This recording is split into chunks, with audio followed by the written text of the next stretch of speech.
All right, all you Fury fanatics, welcome to episode 2 of the Friends of Fury podcast.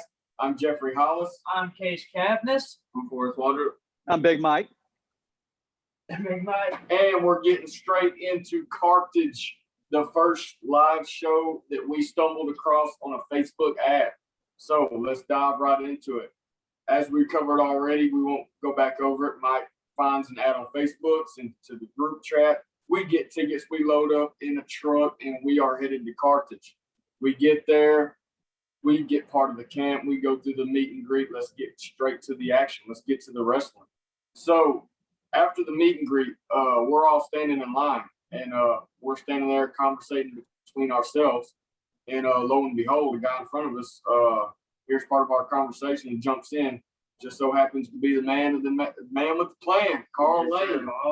And we get to talking to him, and man, what a cool guy. He starts telling us all about SWE and how he's been in it from the jump. You know, he was in it from day one. He was at one of the first shows, I think. We're going to try to get him on here to share a story and join in with us. But it was great luck getting in line with him, right behind him, and meeting him and starting what is a treasured relationship with all of us. So shout out to Carl. Anyways. So I gotta add to that story right before we jump into Carthage. So we're standing in line and we start talking to Carl. This one's a little personal to me because years ago, me and my brother Colin, we attended a live WWE show in Tyler, Texas at the Oil Palace. Carl happened to be working at the show as a paramedic. What are the odds? So many years ago, if I were to guess, I would say 2007, 2008. We're talking 14, 15 years ago. He was at the show. We were there too, but we didn't know it. All these years later, our paths cross as just lifelong wrestling fans. And from there, Carl was just welcoming. He had the knowledge. He's been following SWE from day one. I can't wait to get him on the show because we're going to hear that perspective from day one SWE.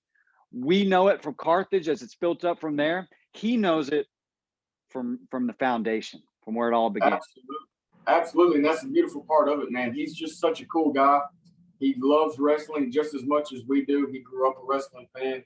Man, we have been to the last, I believe, 3 or 4 shows with him. Yes. And we sit together with him. He gets our tickets. And, front row. Man, I tell you, it is an experience. We meet up. We go eat lunch. And he tells us stories, and we sit and listen. Man, he just really cool.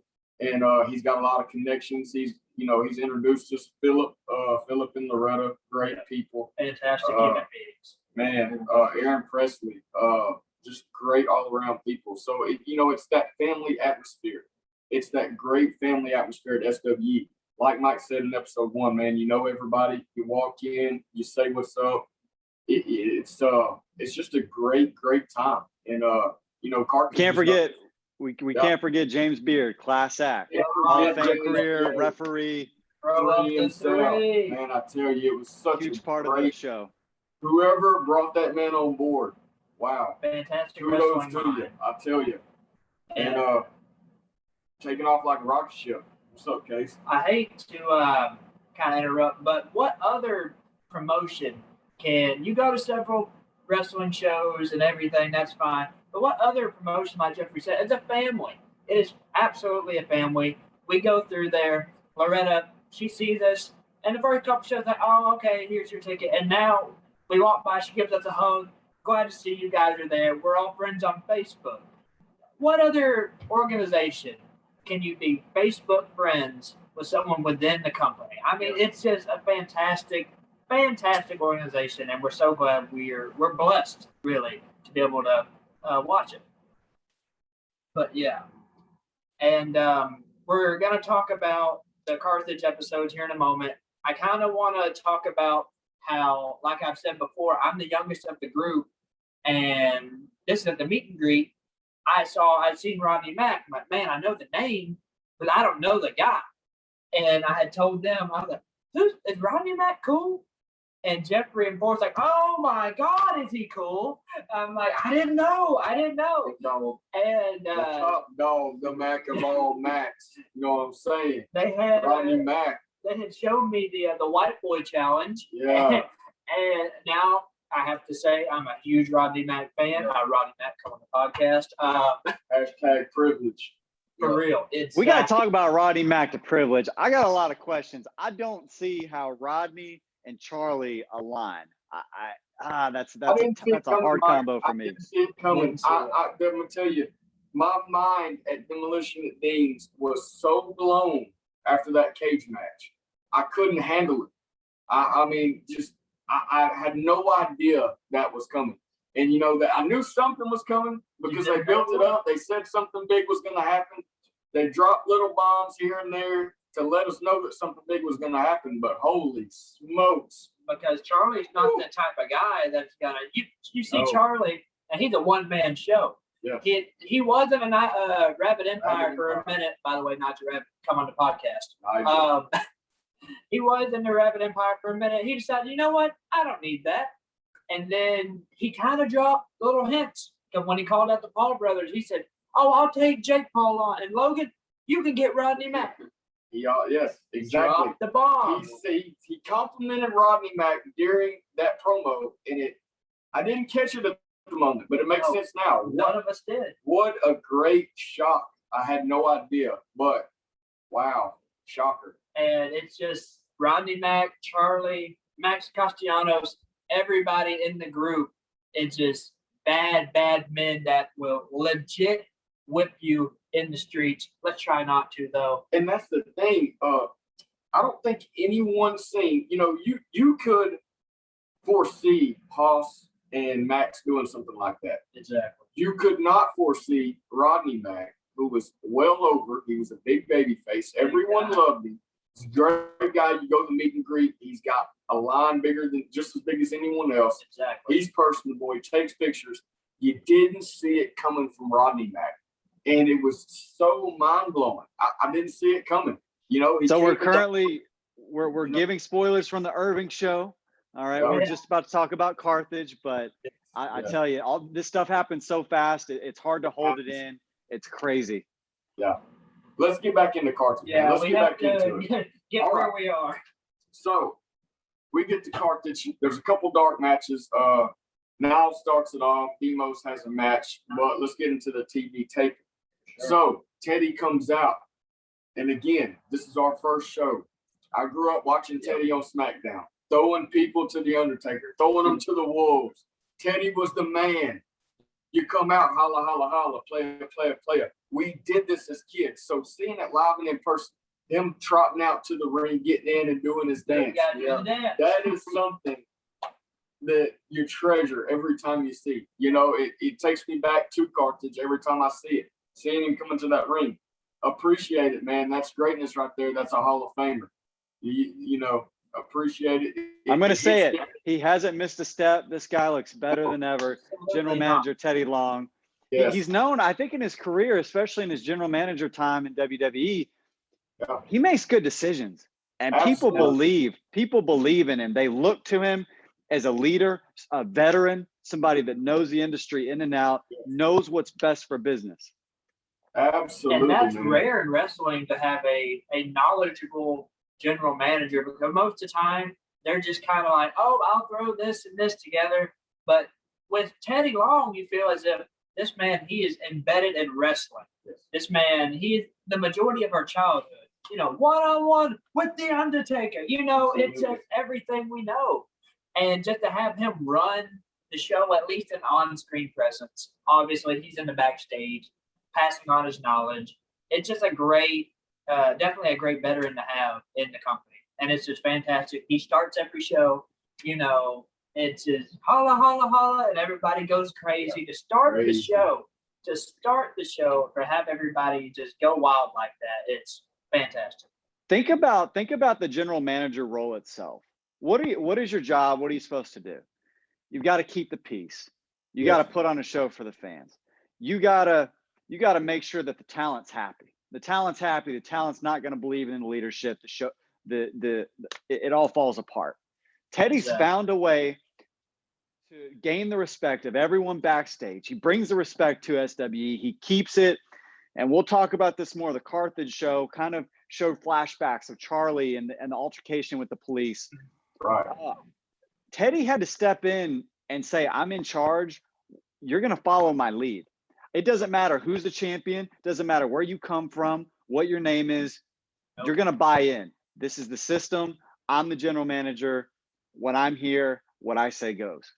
Right. That's exactly right. And how we're going to get into it to the next segment is we get there and they tell us the last show that we hadn't seen, Charlie Haas had attacked a referee who now we know is Soda Pop Hendricks. Come on the podcast.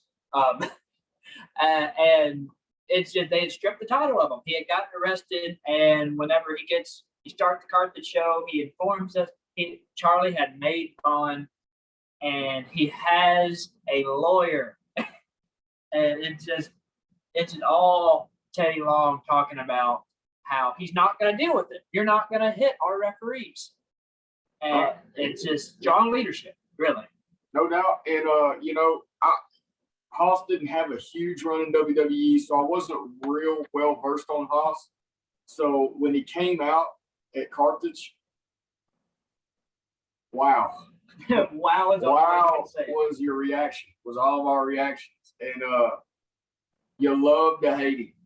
Wow, you love to hate him. And Forrest, what were your thoughts on how Teddy Long handled the Haas situation? I think he handled it well, pretty as well as he could. Dealing with somebody who's a strong personality as Charlie Haas. So, and to stand up to him. Yeah, exactly. To have that strong personality back, people love it, man. People love Teddy. He's always been that way. It was great. That kind of like when Haas said they had reinstated him, right? And he said, you know what? Put the title on me. And Teddy said, I'm not doing that.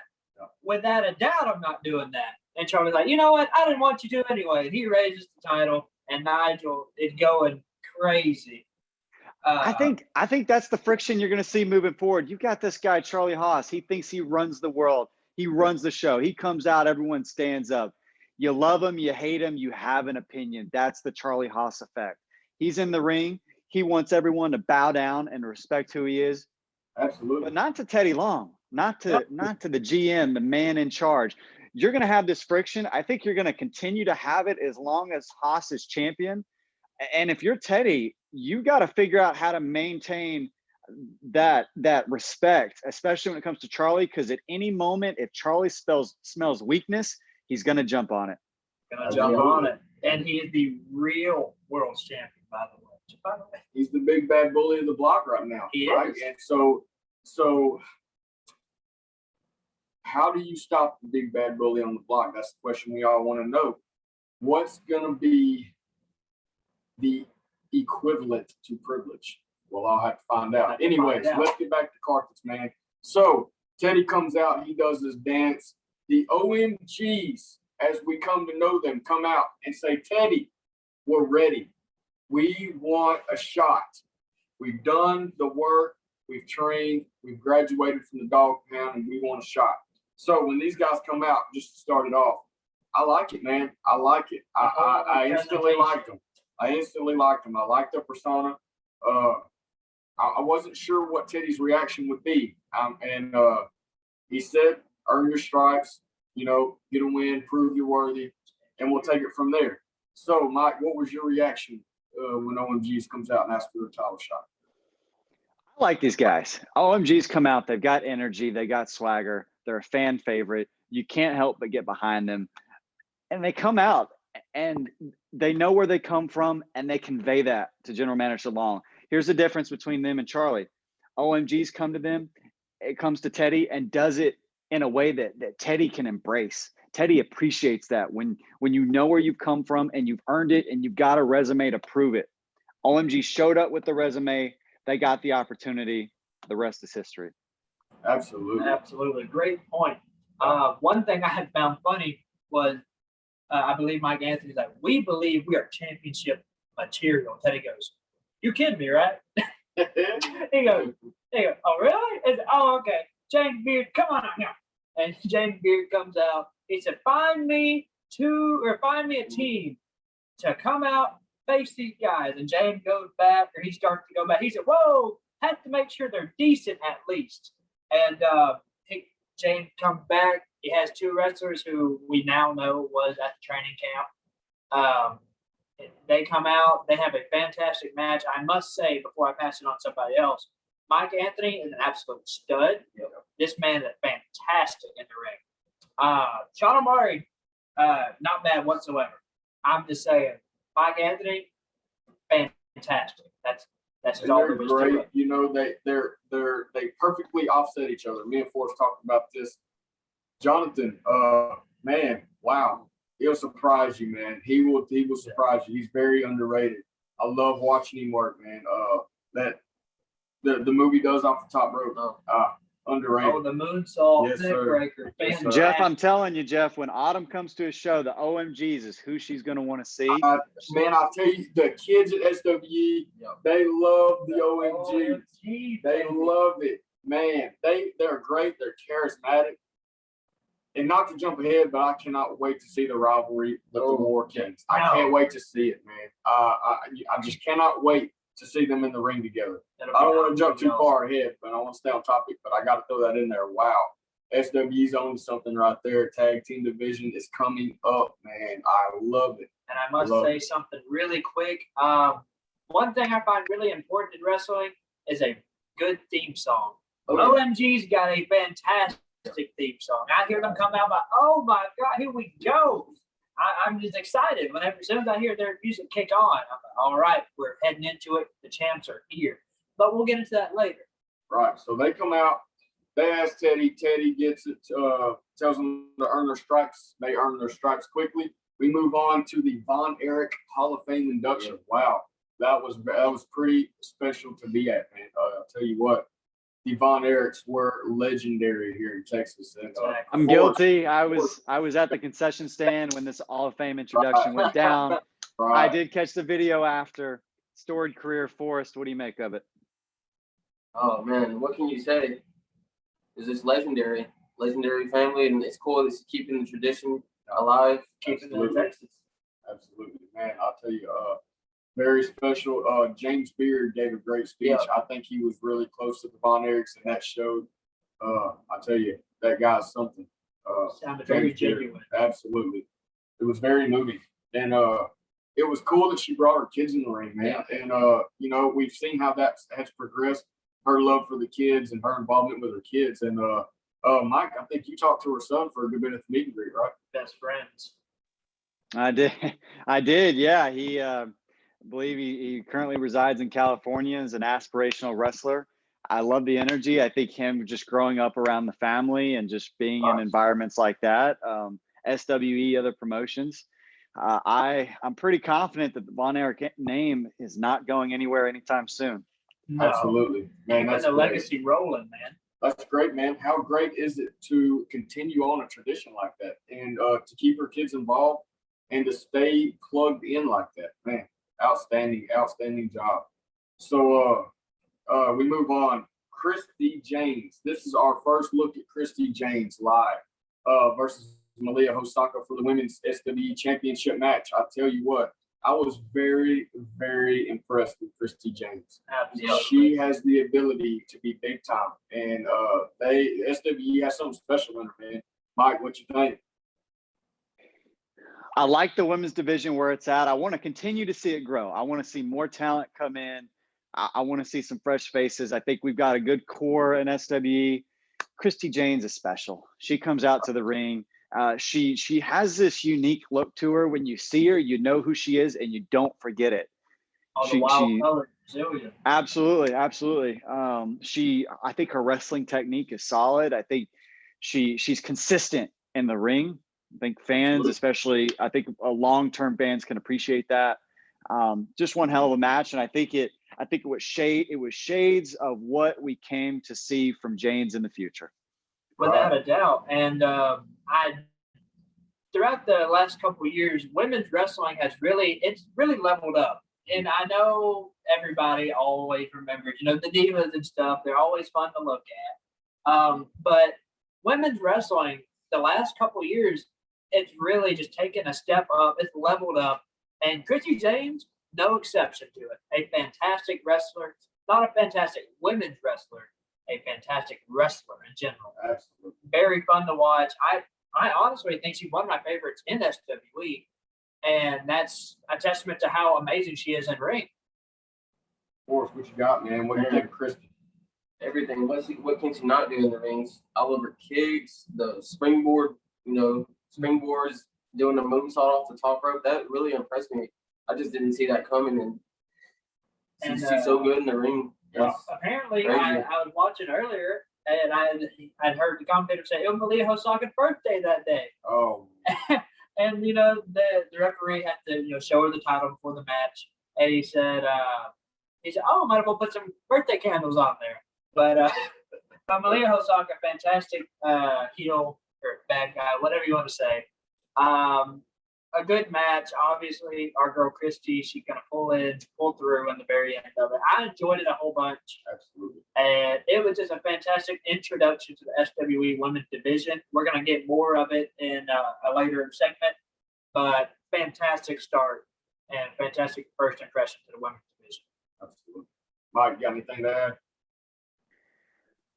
Hosaka's exciting. I want to continue to see her. I hope she gets more opportunities and continue to see what happens there. I want to see Christy on the mic too. I want to add some voice to who she is. I think I would like to see her grow her repertoire in that sense and continue to get opportunities. Women's division, keep an eye on it. We're going to talk about all types of wrestlers up and down the roster. I think any other belt, the TV title, you name it, the women's title right now is up there with the best. Not only that, I got to tell you, having Jazz as the head women's talent relation or director, whatever you want to say, wow, what an asset to have. A Hall of Famer, a women's WWE champion, and not only her, but to have Brittany as a correspondent, special guest commentator, whatever you want to say, interviewer. She has done fantastic. Her and Nigel, what an asset to SWE. I tell you, they are fantastic. They've done a great job. And I look forward to hearing from them. I look forward to hearing them talk. I enjoy it, and they have done fantastic. Moving on. Right after the women's championship match comes out a guy I did not know before this. Ryan, 100 proof. Mantel. Wow. He comes out. He's got a bull rope. He's got an eye patch over his eye. He is on fire. He is furious. He is looking for Max Castellanos. He wants revenge. And I felt it. I felt it when he came out. I felt his passion. I felt his fury. He was so real and authentic. I bought in immediately. As you can see, we all bought in immediately. We felt the passion. I loved it. It reminded me of an Attitude Era type deal. It brought back the intensity that wrestling needs and it desires. It requires that. And he brings it. And I tell you, man, we didn't get to see him wrestle that night, but he came out. He demanded it. Teddy comes out and he says, I can't do nothing for you tonight, but he promises a bull rope match at the next TV taping, and that place goes bonkers. I tell you, Moonshine, he's a crowd favorite. Forrest, man, what was your first thoughts on Moonshine? Man, just by the promo alone, even he didn't even wrestle, and he was already my favorite wrestler for sure. And I knew I had to get a picture with him, an autograph. And he was such a cool dude at the meet and greet. And was. If you ever get an opportunity to meet Moonshine, cool. I honestly think you should. Like Jeffrey was saying, there's some guys that have a presence. When they come out, this man, he's hyped up. He believes it. You believe it. He'd come in there. He has a presence about him. He's mad. He wants Max, and I feel like he wants to tear Max's head off. And that's just what wrestling is missing. It's people that believe their own stuff, have a presence about them, and he's just a flat-out star. You see him, you see that is a superstar in the wrestling business. What do you think, Mike? This guy's special. This guy is the real deal. He walks out. We feel it. We feel it. I mean, what more can be said? He has a rope, and he wants Max. And I tell you what, I think he put the entire SWE roster on Yeah. notice. You get in Moonshine's path, you better be ready for war, because him and Max, and we'll cover this in later episodes, they put on a masterpiece of showdowns, Absolutely. show after Exactly. show, putting the show on its back, arguably putting on some of the best matches we've seen to Yes. date. Exactly. And I was just gonna say, Moonshine's his ceiling is what he wants it to be. This man can go as high as he wants to. It's really a privilege to watch him. You know, I think I think he could be a household name in the years to come, and I'm so excited to be a part of this and first witness him when we were able to. It's going to be a fun story to No follow. doubt. He's going to Absolutely. take off like a rocket ship, man. That guy's got it. He's special. I love watching him work. Shout out to you. Hopefully we have him on here and we can talk to him. We can get a story. We've all talked to him at the meet and greet. Man, so great just to talk to. And he loves it. He loves wrestling. He's bought in. He puts in the work, man. He travels. You know, he works. So good on Moonshine.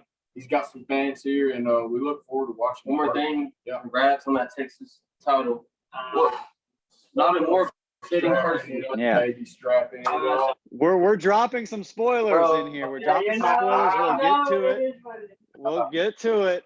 But Max or Moonshine calls out Max. We watch it live and we think, what's to come? What's to I come? tell you, that right there, that alone made me want to buy a ticket to the next show. Yeah. Told you. That Told you alone the next made one. me want to buy a ticket to the next show. And by golly, you know, I was ready to buy it right then and there. I said, I got to see this. I got to see this bull rope match. That right there was instant hook. So what I'm hearing is Moonshine come on the podcast. Anyways, All right, as we move on, after that, Rodney Mack, we see his promo on the screen at Carthage, and he's going to take on a 3-man challenge. And he said if he's only doing a 3-man challenge because they wouldn't let him do a 5-man challenge. there wasn't enough time in the So broadcast. the big dog, the Mac of all Macs, instantly gets you hyped up. He gets you ready to cheer. That music hits. I don't care. Hey, I tell you, you are ready to go. You're when ready that to music go. hits. The big dog, trained by the junkyard dog himself. Man, what a great thing it is to watch him work. So he comes out. They give him 3 men. He runs through them. I feel like it Submits was them. more than 2 minutes. A guy was in the Okay. ring with him at the very most 2 minutes. Puts in the euthanizer. Yes. He has him. The guy, he's like, you know what? I'm done. I'm out. Next guy comes in. It's nothing. Runs through him. And for it to be my first introduction to Rodney Mack, to have him run through 3 guys, I mean, what a better introduction can you have? I mean, look, we're talking brute force, just sheer strength. Yeah. He steps in the ring. I'm convinced you throw half the roster at him, they don't walk out. They just Who's not don't. touching? He's special. Rodney Mack's special. He demands respect, and you're going to respect him, or you're going to get your butt kicked. I mean, it's one of the two, man. The common theme with Mack, too, the common theme is he finds his way in circles of influence. He's going to find his way to the top. Too much talent, too much he brings to the table to not be relevant, not be in the mix. Title hunt, main picture, you name it, he's going to be there somehow. And runner, trainer at the Dog Pound Dojo, the guy gives back. I mean, he's just a great human being. You know, I talked to him for a little bit at one of the meet and greets. Man, just a quality person. I've listened to his interviews, watched his old stuff. I'm a big fan of Rodney Mack. Big fan. Great stuff. I love the Anyways, dojo, too. I love the work he's doing with the dojo. Absolutely. If you tell me that dojo is going to produce 30 more Rodney Macks for SWE, I tell you SWE is the best promotion in the world. Absolutely. More Rodney Macks and more talent, the better. Yeah. Another thing is one of the referees at SWE, Soda Hendrick, is a part of the Dog Pound. Yeah. So always love to see Rodney giving back to the business, just like you said. And if you get to train more people that have a passion for the business you do, and we see him in person. He referees at the shows, and it's just great to see. Yeah. Boris, what's your thoughts on Big Mac? Oh, the big dog. The big Man. dog. well, for one, he's a veteran of the sport, which is good for SWE. It's physical. Who's gonna beat him? I'm hoping Emil Muertes versus Rodney Mack. But Real Muertes. we'll see. We'll see. Rodney Man, what Mack. can you say, man? Just that group, man, privilege. Absolutely. Later on. So we move on after Rodney Mack's 3-man wash of a challenge, man. Adam Asher and Niles Plunk comes on the screen. We see they've been beefing them a little bit. Niles has broken a couple wine bottles and glasses over Asher's head. So they come out. We had been exposed to Niles because he had opened up the show in a match, but we really get a taste of Niles here. And man, I love Niles right off the bat, man. Off the bat, the Me and music. Case, yes. Me and Case love him right off the bat. Great worker. Been at it for a while, and you can tell he's a technician in the ring. And man, I tell you that the crowd loves the grape. The grape You stomp. stomp the grape. It's time Stomp the to stomp the grape. Yes, and the crowd loves it. Mike, what was your impression on Big Niles? Pour a glass of wine and say cheers to that. Niles Plunk is here. He is SWE. This guy is big time. He comes out. I mean, look, I'm sitting front row and I see this guy. It makes me want to throw on a robe, makes me want to throw on a fine 3-piece suit and act like I run the place because I do. Yes. Okay. It just rubs off of him. Absolutely. It just rubs off of him. If he has a tag team in the future, whoever's around him, the connoisseur effect. That's a great point, Mike, because he's tagged with a few different people that we've seen at live events. And I'll tell you, he doesn't miss a beat, no matter who he works with. I mean, it's a cohesive thing. He's a great worker. I think you could throw, heck, I might could get in the ring in there with him with no experience, and he'd put on a great match. That's just the type of worker he is. Carry the squad. Yeah. And Adam Apocalypse Asher, he definitely knows scrub. No, Definitely not a scrub. No, I've enjoyed watching him too. I enjoyed the match a whole bunch. It's just you can't have the closed fist in You can't do SWE. it. You're coming at them. You have to open it sometime. We're going to see this again. We're going to see this in the future. You got to follow the rules. The referees, I think at times the wrestlers overstep their bounds. They try to intimidate the referees. But I tell you what, we got some stout referees in SWE. They're going to lay down the law. And it comes from the leadership of Teddy. Teddy brings these guys in. He says, look, we need order. We need to control the chaos in these matches. We need good, clean wrestling matches. Those referees deliver. Absolutely. Shout out to the refs, man. They do a fantastic job. Ben Scheinberg. Yeah. Soda Hendricks. But I think all night. I think Asher's fist was a little bit of retribution for them wine bottles, man. He got Niles back. Anyways, moving on. After that, we got Miranda Gordy versus the muscle mechanic Amber Nova. Man, I tell you. That was our first look at Gordy. I'd never heard of her before. I've been out, so people love her, man. She is a crowd favorite. She is a great worker, and I tell you, good things in the future, bright things coming up for Big Miranda. Without a doubt. Case, what were your impressions on it, man? My impression of Miranda Gordy was, first off, had her dad's music. Yeah. I was, as soon as the music played, I'm like, okay, I know what's going on here. And she had a good match with Nova. And I feel like I said before, your SWE women's division is very strong. And you can just go up from here. You have Miranda Gordy, a second-generation talent. And you can tell that she has years developed in this business. She knows she doesn't make a wasted step. No wasted movement when it comes to Miranda Gordy. And the Bad Street Beauty is here to stay, and I'm glad to see it. Mike, what you got? This match was electric. Nova's had some opportunities on television and with some larger promotions. Gordy was new to me. Obviously comes from a dynasty, an incredible wrestling family. She right now, I think she's actually underrated. I think, a lot of people do give her credit and a lot of fans do talk about her, but I think she needs to be in the title hunt and she needs to be there sooner. Sure.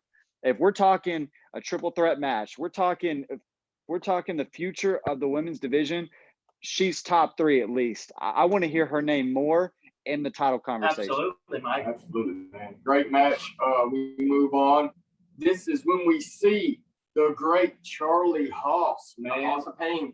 that house music is, he comes out, the place goes crazy. I tell you what, he blew the roof off of that place. Without a doubt. But the underrated part of this match is Frank Stone. Yeah, Frank the Tank. Stone. I tell you what, I fell in love instantly with Frank, man.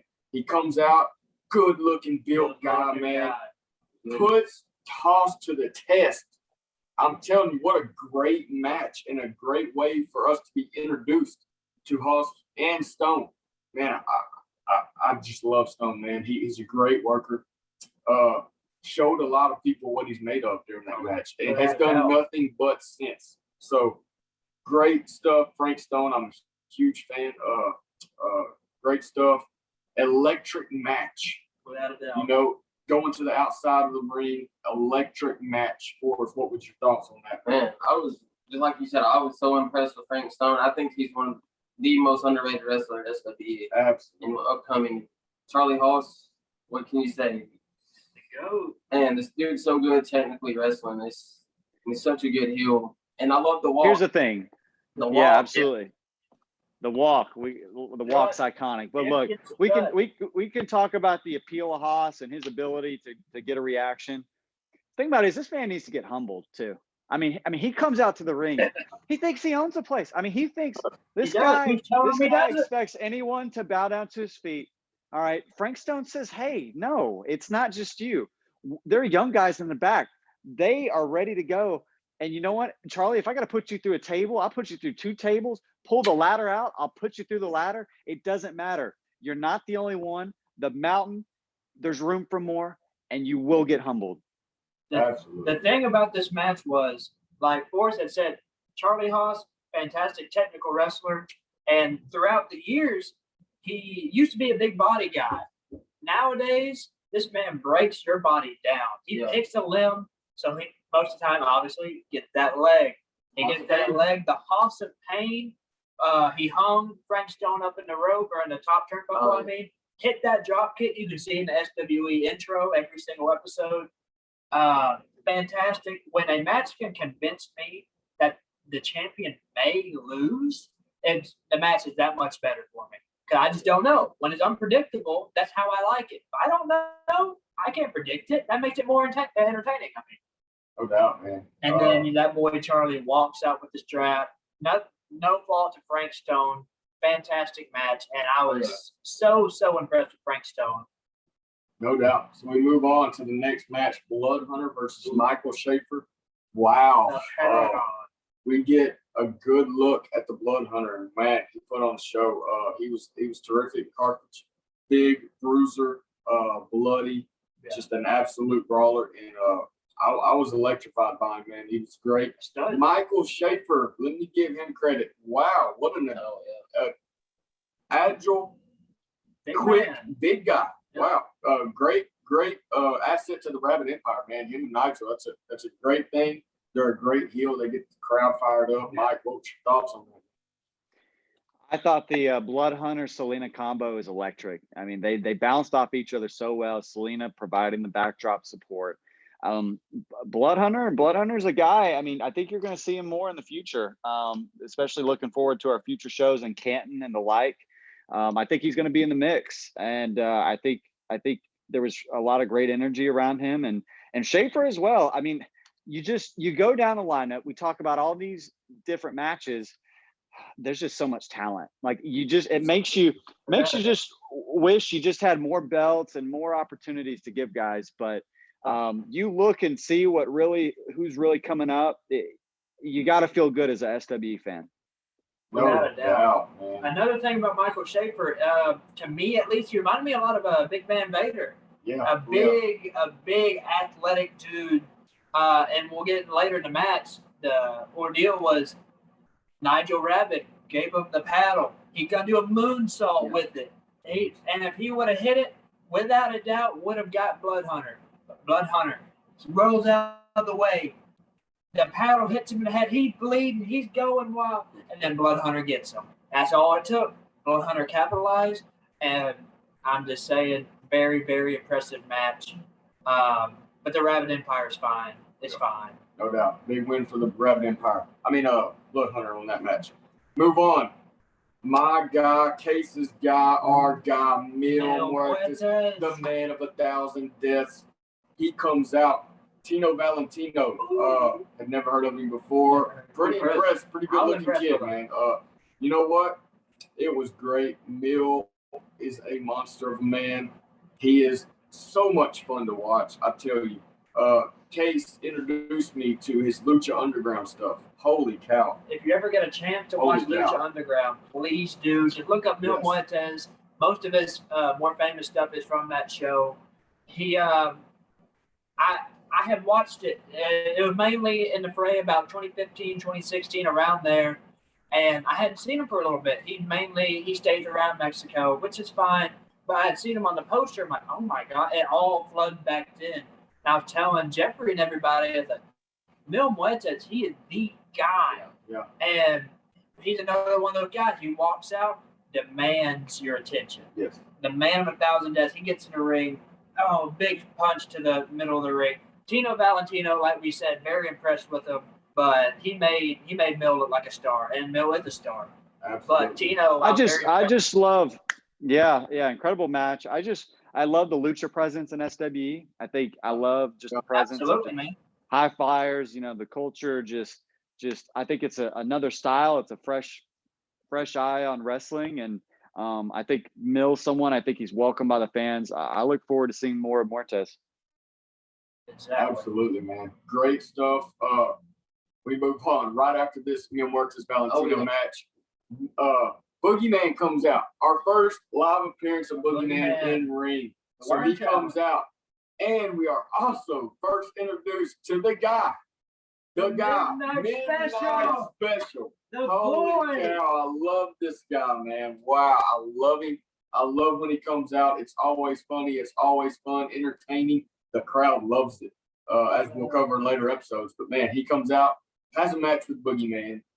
It's called the Worm Challenge. And as you know what that means, Boogeyman wins. And, Midnight Special gets wormed big time, right in the middle of the ring. And we watched this on TV on WWE growing up. You go from watching Booker T and Charmel have a match with Boogeyman at WrestleMania, and Boogeyman is giving Charmel a worm kiss at WrestleMania. And now it's happening in a ring right in front of you at SWE. How do you even comprehend that? Growing up watching that as kids and getting to see that live and in person. And as we'll see in later episodes, we get even more acquainted with the worms later. So, a great match, great experience to see that, and to see Boogeyman run through the crowd and just get everybody fired up. If I'm Midnight Special, I'm not even coming to the ring. I'm not even fighting. He just walked into it. He had no chance from the beginning, but I give him A for effort. Absolutely, man. Midnight is a great guy. What's your thoughts on Midnight, man? Man, we need to get him on the show. Yes. Hey, come on the podcast. Come on the podcast. I love you, man. We need you. Such a cool dude. Yes. For real. One fun part during the match, I feel like the underrated part of Midnight's match is most of the time he's yelling to the crowd. He's letting you know what's happening and how he feels. He had got Boogeyman in the corner, I believe. He goes, "Oh, he's not so scary, baby." And then he goes down, and then Boogie gets him in the choke slam, boom. And then that leads to getting our boy wormed, sadly. But it was a fantastic experience. I'm lucky enough that I was also able to watch Boogeyman. Yeah. And it was just really awesome to be able to see him. Fantastic shape.